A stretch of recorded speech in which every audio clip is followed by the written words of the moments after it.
మన ప్రభువును రక్షకుడైన యేసుక్రీస్తు పరిశుద్ధ నామమున శ్రీరామ శర్మ ప్రియాన్ బిడ్డ మరో రేకాల సమయం దేవుని వాక్యం ధ్యానించడానికి ముందుగా ప్రార్థన చేసుకున్నాం. ప్రార్థన. కృపగల తండ్రి, దయగల మయసేని బంగారు పాదాలకు లెక్కలేని వందనాలు, స్తుతులు, స్తోత్రము. గతించిన రాత్రంతా నీ రేఖల చాటును కాచి కాపాడి సంరక్షించిన దేవ మరో రేకాల సమయం సజ్జ లెక్కను చేసి ప్రార్థించున్నా. వాక్యమైన దేవుడు వాక్యం ద్వారా నాతో మాట్లాడి మీరే మహిమ గంట ప్రభావాలు పొందమని యేసునామమున నడుచున్నాం తండ్రి. ఆమేన్. ఈ దేవుని సంగమప్రియంగా నడిదానికి ఏర్పాటు చేయండి. మాకు భాగం అపోస్తలుడైన పౌలు ఫిలోమోనుకు రాసిన పత్రిక 1వ అధ్యాయము 20 నుండి 25 వచనాలు ధ్యానం చేసుకున్నాం. అపోస్తలుడైన పౌలు ఫిలోమోనుకు రాసిన పత్రిక 1వ అధ్యాయము 20 నుండి 25 వచనంలో ఈ విధంగా రాయబడింది. అవును సహోదరుడా, ప్రభువునందు నీ వలన నాకు ఆనందము కలుగనిమ్ము. క్రీస్తునందు నా హృదయమునకు విశ్రాంతి కలుగా చేయము. పౌలు ఫిలోమోనుకు పత్రిక రాస్తూ ఫిలోమోను యొక్క విధేయత పట్ల పౌలు నమ్మకాన్ని కలిగిన వాడై ఉన్నాడు. ప్రభువును బట్టి, ప్రభు యొక్క పరిచర్యను బట్టి, ప్రభు యొక్క పరిచర్యలో తన పాత్ర ఏమై ఉన్నదో గుర్తు చేస్తున్నాడు. అంటే దేవుని యొక్క పనిలో, దేవుని యొక్క పరిచర్యలో క్రీస్తు యేసు యొక్క యోధులుగా, విశ్వాసులుగా వారు కొనసాగుతూ అపోస్తలుగా పిలువబడుతూ వారికి ఇవ్వబడిన బాధ్యతను కలిగి వారు ప్రభువులో కొనసాగుతున్నారు. కాబట్టి ఇక్కడ ఫిలోమోనుకు పౌలు తెలియజేస్తున్న మాట, అవును సహోదరుడా, ప్రభువునందు నీ వల్ల నాకు ఆనందము అంటున్నాడు. అంటే ఎవరైతే సహాయకారులుగా ఉండి మరి పరిచర్లో ఒకరికి ఒకరు తోడ్పాటు కలిగి ముందుకు పోతున్నారో ఆ విధానాన్ని ఇక్కడ పౌలు గుర్తు చేశాడు ఫిలోమోను గురించి. అందుకనే అంటున్నాడు, అవును సహోదరుడా, ప్రభువునందు నీ వల్ల నాకు ఆనందము కలుగనిమ్ము అంటున్నాడు. అంటే తన వల్ల దేవుని యొక్క చిత్తానికి, పర సంబంధమైన విషయాలకు మేలుకరమైనదనే విషయాన్ని పౌలు గుర్తు చేసి, క్రీస్తునందు నా హృదయమును విశ్రాంతి కలుగజేయము అంటాడు. అంటే ప్రభువును బట్టి, ప్రభు యొక్క మాటను బట్టి, క్రీస్తు యొక్క ప్రేమను బట్టి దేవుని యందు, వాక్యమందు విశ్రాంతి అంటే నిత్య జీవములో ప్రభుతో, పరిశుద్ధాత్మతో సదాకాలము జీవించేవారమై ఉంటామనే విషయాన్ని ఇక్కడ పౌలు ప్రస్తావన చేస్తూ, నేను చెప్పిన దానికంటే నీవు ఎక్కువగా చేతువనియు ఎరిగి నా మాట విందువని నమ్మి నీకు రాయిచున్నాను అంటున్నాడు. అంటే నేను చెప్పేదానికన్నా నువ్వు ఎక్కువే చేస్తావు అనే మాటని ఇక్కడ పౌలు ప్రబోధన చేశాడు. అంటే ఫిలోమోను క్రీస్తు కొరకు, క్రీస్తు యొక్క పరిచర్య కొరకు తాను ఉద్దేశించిన వాటన్నిటిని జ్ఞాపకం చేసుకుంటున్నాడు. అందుకనే నేను చెప్పిన దానికంటే నీవు ఎక్కువగా చేతువని ఎరిగి అంటున్నాడు. అంటే దేవుని యొక్క పనిలో, దేవుని యొక్క ఉద్దేశంలో తాను ఎంత ఉన్నతమైన స్థితిని కలిగి ఉన్నాడో గుర్తు చేస్తూ నా మాట విందువని నమ్మి నీకు రాయిచున్నాను అని. అంటే పౌలు యొక్క పత్రికలలో ఉన్న యొక్క ప్రేమ అది పరసంబంధమైనదిగా, దేవుని యొక్క చిత్తాన్ని జరిగించేదిగా, దేవుని యొక్క ఉద్దేశాన్ని నెరవేర్చేదిగా ఉందనే విషయాన్ని పరిశుద్ధాత్మ దేవుడు పౌలు ద్వారా గుర్తు చేశాడు.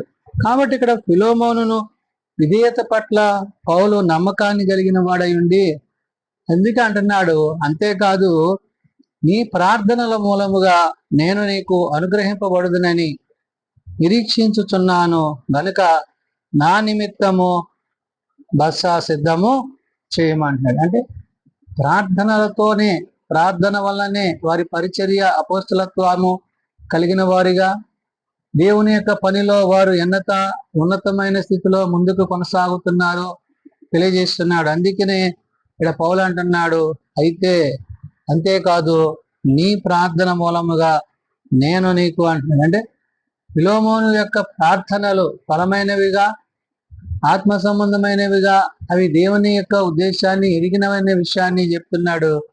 నీ ప్రార్థనల మూలముగా నేను నీకు అనుగ్రహింపబడుదునని నిరీక్షించుతున్నాను. అంటే దేవుని యొక్క అనుగ్రహము ప్రార్థన ద్వారానే కలుగుతాది అనే విషయాన్ని ఇక్కడ పౌలు మరి ఫిలోమోనును గురించి తెలియజేస్తూ నా నిమిత్తము బస సిద్ధము చేయము అంటాడు. అంటే దేవుని యొక్క పనిలో, దేవుని యొక్క పరిచర్యలో ఒకరి యందు ఒకరికి ఉండవలసిన నిండు ప్రేమ కలిగిన వారిగా, వారి విశ్వాసములో క్రీస్తునందు జీవించేవారై ఉండాలనే విషయాన్ని చెప్తున్నాడు.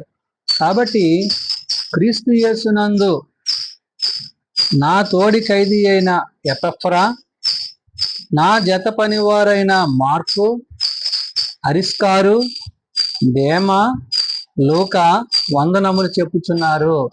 ఇక్కడ పౌలు తన తోటి పరిచారకులను ప్రస్తావన చేశాడు. అంటే తన మట్టుకే కాదు, తనతో పాటు ప్రభు యొక్క పరిచర్యలో అపోస్తలత్వాన్ని కలిగి ఉన్న ఇతర సేవకులను, విశ్వాసులను బట్టి చెప్తున్నాడు. అందుకని క్రీస్తునందు నా తోడి ఖైదీ అయిన ఎపఫ్రాను గురించి అంటున్నాడు. ఎపఫ్రా అనగా సౌందర్యవంతుడు లేక ఆకర్షించే శక్తి గలవాడు అని అర్థము. ఎపఫ్రాను గుర్తు చేశాడు. నా జత పని వారైన మార్కును గుర్తు చేశాడు. మార్కు అనగా సుత్తే, అంటే దేవుని యొక్క పనికి, దేవుని యొక్క కనికరయుతమైన కార్యాలకి వారు మాదిరికరమై ఉన్నారు. కాబట్టి మార్కు అనగా మసుత్తై అని రాయబడి ఉన్నది. మూడవదిగా అరిస్కారు అని గుర్తు రాయబడింది. అరిస్కారు అనగా అధికారులలో శ్రేష్ఠుడిగా పిలువబడ్డవాడు. ఈ అరిస్కారు గురించి. నాలుగవ వాడు దేమా గురించి. దేమ అనగా ప్రధానురాగము గలవాడు, అంటే ప్రజల చేత అనురాగం పొందిన వాడిగా పరిచర్యలో అపోస్తలత్వంలో కొనసాగుతున్న వాడైనాడు. ఐదవ వాడిగా లూకా అనగా వెలిగిచ్చువాడు. వీరిని గురించి పౌలు ప్రస్తావన చేశాడు. అంటే తన తోటి పరిచారకులతో పరిచర్యలో తాను పత్రికను రాస్తూ ఫిలోమోనును ముందు విశ్వాసంలో ధైర్యపరుస్తూ తన తోటి పరిచారకుడిగా తాను ఈ పత్రిక ద్వారా తనకు పరిశుద్ధాత్మ దేవుడి ద్వారా తెలియజేయవలసిన విషయాలన్నీ తెలియజేశాడు. కాబట్టి ఇక్కడ చివరిగా అంటాడు, మన ప్రభు అయిన యేసుక్రీస్తు కృప మీ ఆత్మకు తోడై ఉండును గాక ఆమెన్ అంటున్నాడు. అంటే పౌలు ఫిలోమోనుకు రాసిన ఒకే ఒక పత్రిక. ఆ పత్రిక యొక్క భావము, ఉద్దేశాన్ని మనం ఆలోచన చేసినప్పుడు ఫిలోమోను యొక్క విశ్వాసాన్ని మొదట 1 నుంచి 7 వచనాల్లో గుర్తు చేశాడు. రెండవది 8 నుంచి 19 వచనాలు మనం ఆలోచన చేసినప్పుడు ఓనేసిము కొరకు పౌలు యొక్క విజ్ఞాపన మనం అక్కడ చూడగలం. మూడవదిగా ఫిలోమోను విధేయత పట్ల, అంటే పౌలు నమ్మకాన్ని కలిగిన వాడిగా, తన తోటి పరిచారకుడిగా తను ఏ విధంగా అయితే దేవుని యొద్దకు నడిపించాడో ఇక్కడ చూడగలం.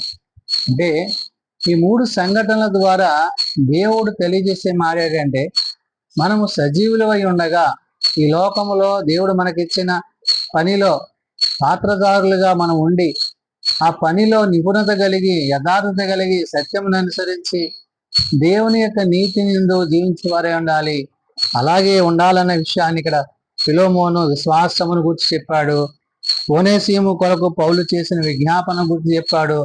మూడవదిగా ఫిలోమోను విధేయత పట్ల పౌలు నమ్మకాన్ని గురించి చెప్పాడు. కాబట్టి క్రీస్తు యేసునందు విశ్వాసము కలిగి అపోస్తులత్వంలో వీరు కొనసాగుతున్న విధానము, ప్రభువు పట్ల వారికి ఉన్న ప్రేమ, దేవుని యొక్క చిత్తంలో వారు చేసిన కార్యాలు, ఇవన్నీ కూడా నా తోడి ఖైదీ అయిన ఎపఫ్రాను, నా జత పనివాడైన మార్కు, అరిస్కారు, దేమా, లూకా వీళ్ళను కూడా వారి యొక్క పరిచర్యలో గుర్తు చేస్తూ, ఈ యొక్క పరిచర్య క్రీస్తు కొరకు మనము ప్రత్యేకింపబడిన వారమై ఉన్నాము అని చెప్పి ఫిలోమోనును ముందుకు నడిపిస్తున్నాడు. అందుకని అన్నాడు, మన ప్రభు అయిన యేసుక్రీస్తు కృప మీ ఆత్మకు తోడై ఉండును గాక ఆమెన్ అంటాడు. కాబట్టి ఆత్మతో సత్యముతో ప్రభువును సేవిస్తూ ఆరాధిస్తూ ఆయన యొక్క ఉద్దేశాలను ఎరిగిన వారమై, ఆయన రాకడకు తగిన సిద్ధపాటు కలిగిన వారమై, ఆనాడు పౌలు ఫిలోమోనుకు ఎలాగైతే పత్రిక రాశాడు,